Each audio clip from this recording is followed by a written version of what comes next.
Beloved in Christ, grace to you and peace in the name of the Father, and of the Son, and of the Holy Spirit. Amen.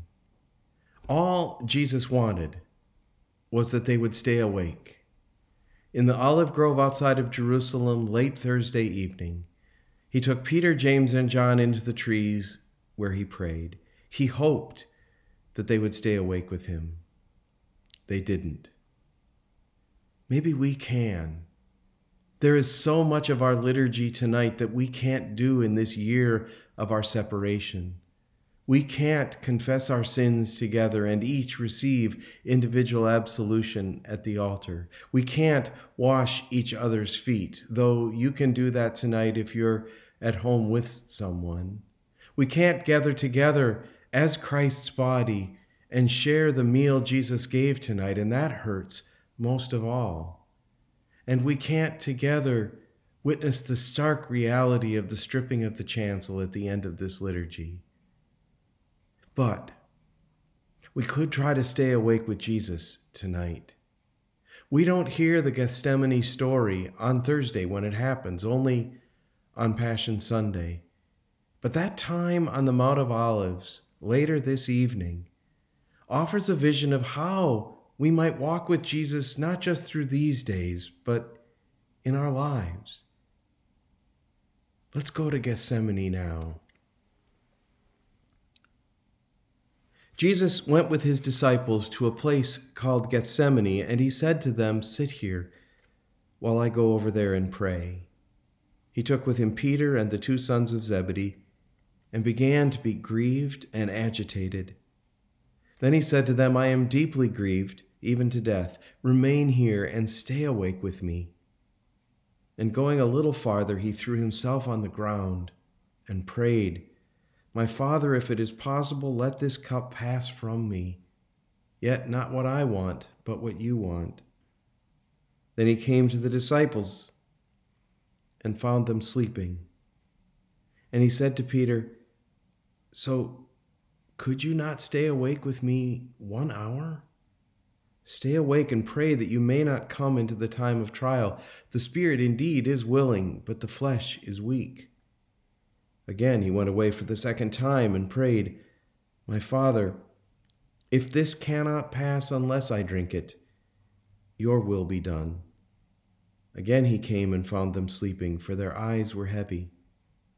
So leaving them again, he went away and prayed for the third time, saying the same words.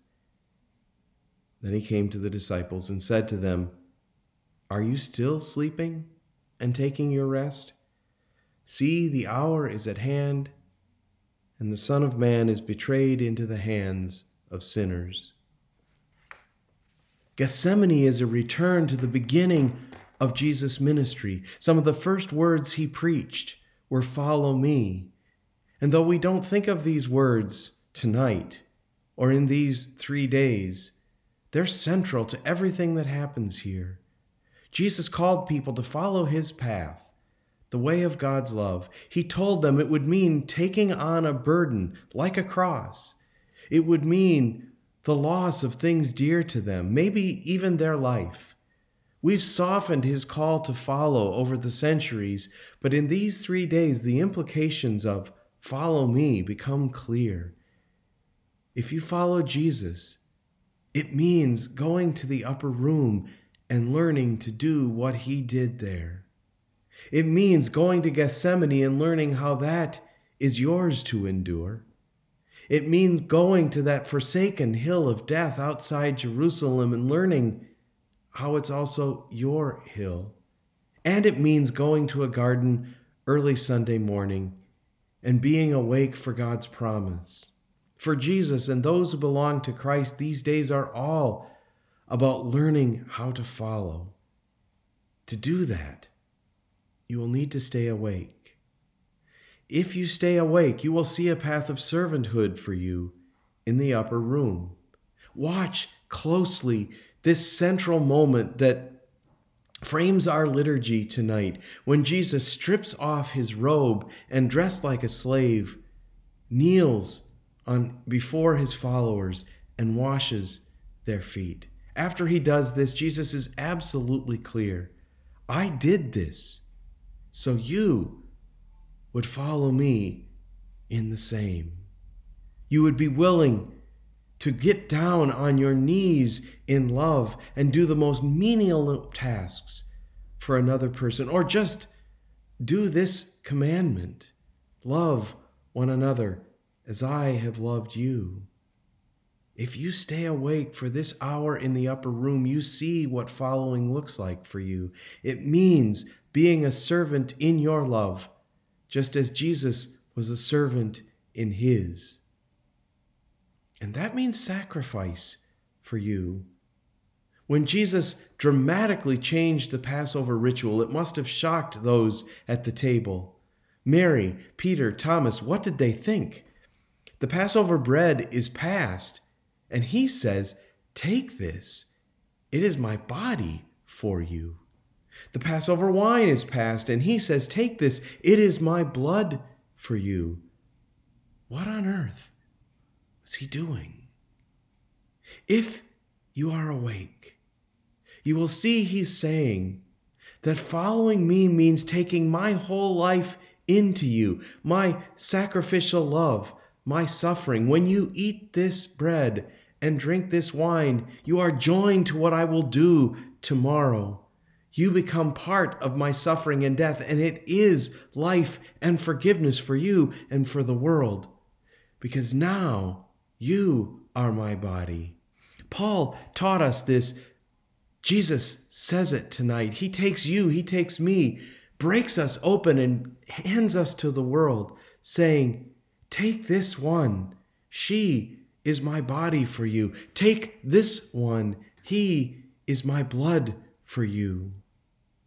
In this meal, in your following, you become Christ's body and blood for the world, your body and blood broken and poured out in sacrificial love for God's healing of the whole world.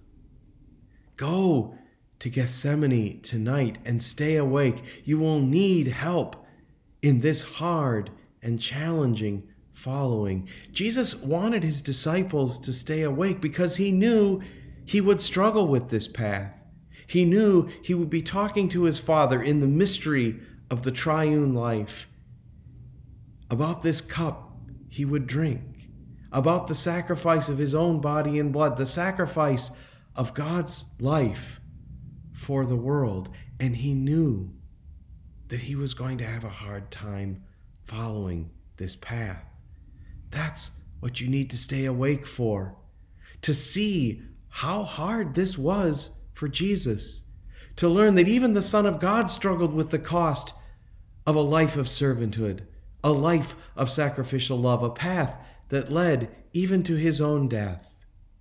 If you're still awake and you've followed Jesus this far on this path, you've already realized how very hard it's going to be, but now you know you are following one who knows how hard it is too, who agonized over this path as you do, and who ultimately said, "Not my will, but yours be done," who found the spiritual strength to be God's life for the world and offers that strength to you.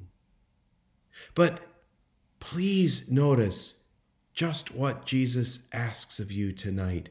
What he commands of you and of me is to serve the person who is right before us.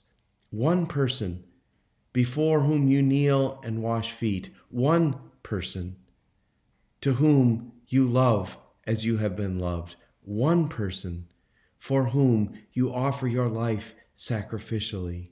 Don't fret about following Christ for the sake of the whole world. Just imagine what it would mean to follow Jesus for the sake of that one person who's in front of you right now, and to keep doing that for all you meet. That's where you're called to be a servant, to love, to sacrifice. It will mean Gethsemane moments of prayer, and you will need the help of God's Spirit. But let Jesus take care of the whole world. just learn to follow where you are. And remember who has stayed awake with you in these days. Mary Magdalene and some of the other women who were followers, disciples, apparently had trouble sleeping Friday and Saturday night. They were up well before dawn Sunday morning. They were awake, and they wanted to follow where Jesus was. So they went to the tomb. And there they saw that God's love is too strong to be kept in a grave. That's where the path of Christ finds its joy, in the resurrection on the other side of servanthood and sacrificial love. We're not there yet this Holy Week, but stay awake. Watch Jesus and learn. Pray for strength to follow. And in the early morning darkness very soon, you will see something astonishing about God's love and life. In the name of Jesus, amen.